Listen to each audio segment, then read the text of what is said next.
Salut, c'est Pierre Martin. Sur cette chaîne, je partage ma passion pour les voitures avec des essais, des astuces et des conseils d'entretien.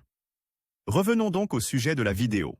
Le tuteur est un système souvent présent sur les autoroutes italiennes, utilisé pour contrôler les limitations de vitesse et sanctionner ceux qui ne les respectent pas selon le code de la route. Certaines sources indiquent qu'il pourrait être supprimé dans les prochaines années, mais entre-temps, il a garanti un niveau élevé de sécurité routière. Découvrons ensemble ses principales caractéristiques. Tuteur sur autoroute, qu'est-ce que c'est? Pour connaître les détails du fonctionnement des tuteurs autoroutiers, il faut d'abord savoir de quoi on parle. Un tuteur correspond à un système exploité directement par la police routière. Son objectif est de détecter la vitesse moyenne de tout véhicule à l'intérieur d'un tronçon d'autoroute délimité. Sa longueur peut varier en fonction des circonstances. L'introduction du tuteur remonte à 2005.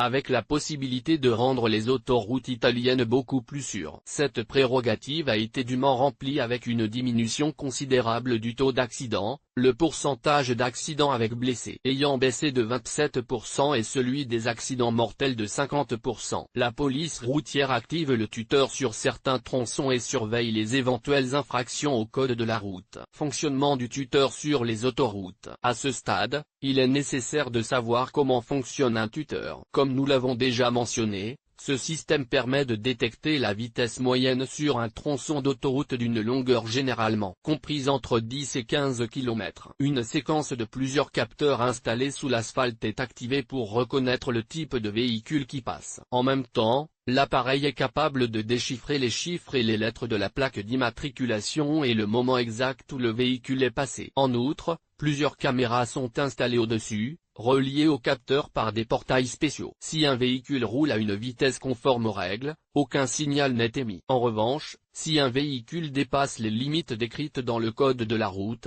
le système alerte la Driver and Vehicle Licensing Agency, qui fournit toutes les informations utiles à l'identification du véhicule en infraction. La violation des règles est constatée par la police de la route qui, à l'aide d'un système automatique, compile et imprime l'amende à envoyer au contrevenant. Tuteur sur l'autoroute, que faire? Que faire lorsque l'on rencontre un tuteur sur l'autoroute? Il suffit de limiter sa vitesse. Une application pour smartphone peut aider le conducteur à effectuer une détection précoce, car elle indique le point de départ et le point d'arrivée exact d'un piège à vitesse. Cependant, la vitesse moyenne peut ne pas être indiquée avec précision. Tuteur sur les autoroutes, que faire en cas de contravention? Lorsque la vitesse moyenne dans une certaine salle est supérieure à la vitesse maximale fixée par le code de la route, ce dernier envoie la notification correspondante. Pour résoudre la situation, vous pouvez tout d'abord faire appel de la décision auprès du juge de paix de l'endroit où la contravention a été commise. De la mauvaise lecture du véhicule au retard dans la notification, il y a plusieurs éléments à prendre en considération. L'important est d'envoyer le recours dans les 30 jours de la notification reçue et de payer la contribution unifiée correspondante. Publié dans Guide pratique.